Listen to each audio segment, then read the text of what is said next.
ETFs are a great way to achieve a diversified portfolio that gives you access to multiple companies. Throughout the course of this video, I'll be giving you my personal recommendations on some of my favorite ETFs that I would be confident in holding forever. There's so many ETFs to choose from, and picking the right one can mean the difference between seeing a massive gain in your portfolio and avoiding potential losses. So I'll be comparing all three of these ETFs based on the kinds of companies they invest into, their average returns, and most importantly, my favorite strategy for maximizing gains when you're investing into ETFs. I'm not implying a buy, hold, or sell recommendation on any of these investments. I'm just giving you my personal opinion just so you have a bit more information on what kind of ETFs are out there. So jumping into number one, which is VTI.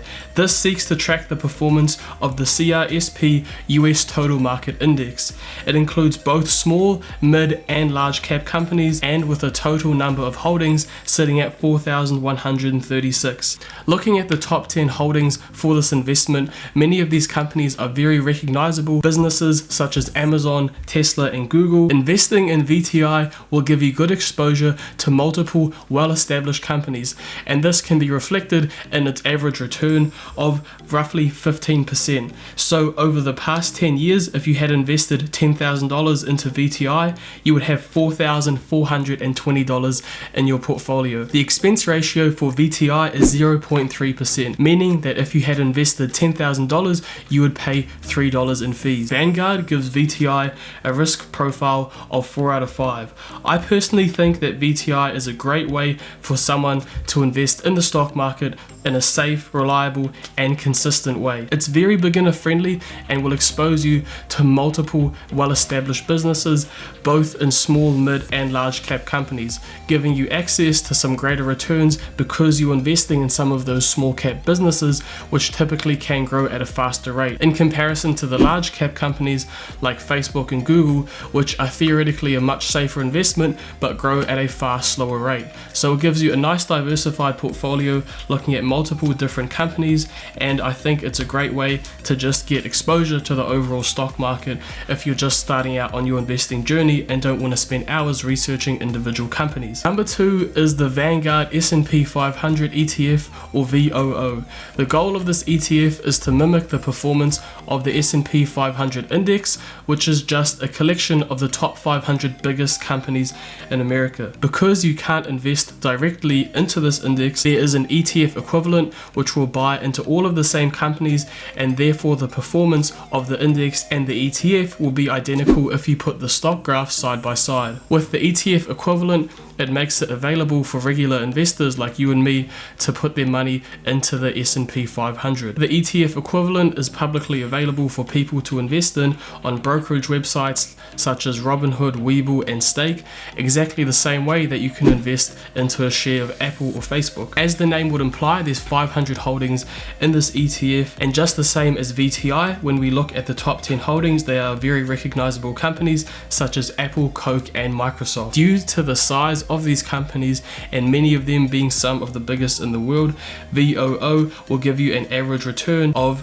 15.38%, meaning that if you had invested $10,000 10 years ago, your portfolio would be worth $41.8 thousand. VOO is believed to be an accurate representation of the overall stock market. When you are buying into this, you are essentially buying into the overall stock market, putting your money into hundreds of different companies with one investment. This is much easier than going on a brokerage website and buying into multiple individual companies to try and capture the overall stock market returns. Instead, you just make one investment and pay one brokerage fee, and you get a small slither of the overall stock market in your portfolio. Famous investors like Warren Buffett believe the S&P 500 to be amongst the best investment that anyone can make. He highly recommends it for beginner investors because it removes a lot of the frustrations that people commonly associate with investing, like having to spend hours of their time researching companies or thinking they have to perfectly time the market to get the ideal buying and selling point for their companies. And also the fees for it are very cheap as well, just like VTI.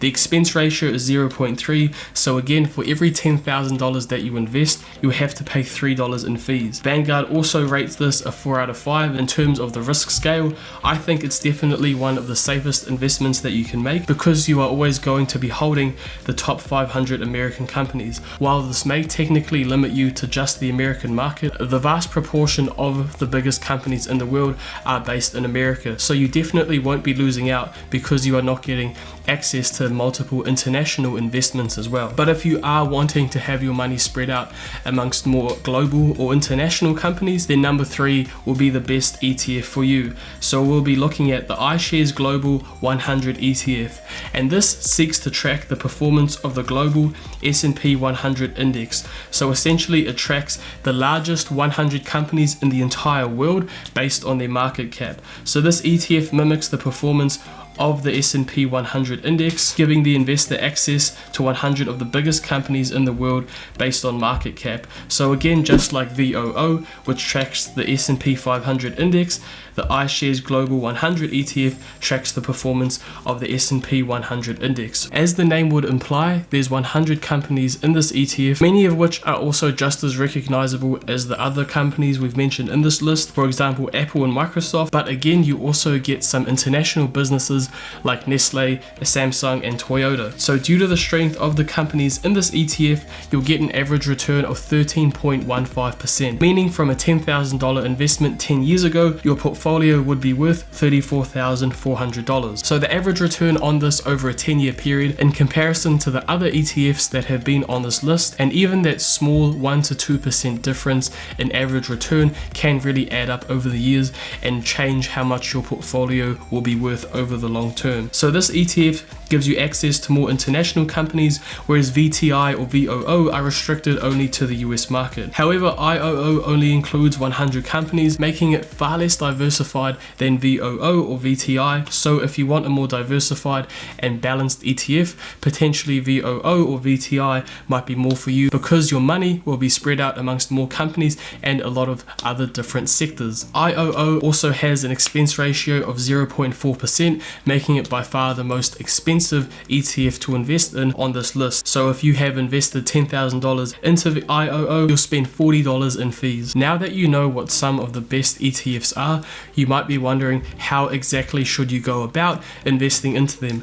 The answer is dollar cost averaging, and this means that you add a consistent amount to your portfolio on a routine basis. For example, you might put in $100 a week into VOO on a very consistent basis and never missing out on any of your investments. And this lets you capture all the ups and downs of the stock market and removes a lot of the stress with trying to time the market or always trying to read what the stock market is doing, when's the best time to buy, when's the best time to sell. It takes away all of that and just makes it a very methodical and consistent activity. Because while you're sitting on the sideline thinking of the perfect time to buy into the stock market, you'll most likely be missing out on a lot of profits. And missing out on profits on a consistent basis can really hurt your overall return. Taking a look at this table demonstrates really how much missing out on the best days in the stock market can negatively affect your portfolio. So this is just looking at the average return you'd have from January 1999 to December 31st, 2018. So if you had an initial investment of $10,000 over that 20-year period, your investment would be worth $29,845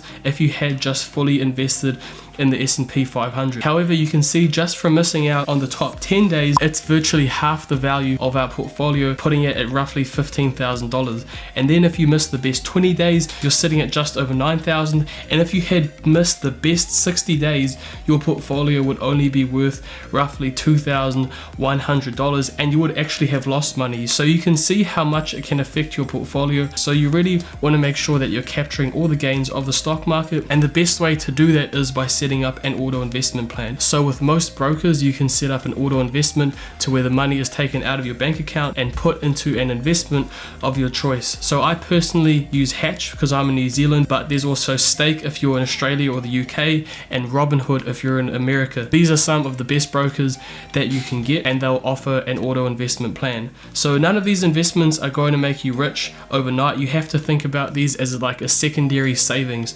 It might look good to say that that with VOO, over 10 years, if you put in $10,000, you'll get a $42,000 return. But you have to think that this is over a 10-year period, and it's not going to get you there quickly, but it's all about how consistently you can add your money in and let it grow and compound over time. So if you want a bit more guidance on which broker to use and how to navigate them, check out this video on the left if you're in New Zealand, that'll show you how to use the broker Hatch. And if you're in Australia or the UK, check out this video on the right, that'll give you a complete tutorial on how to use the website Stake.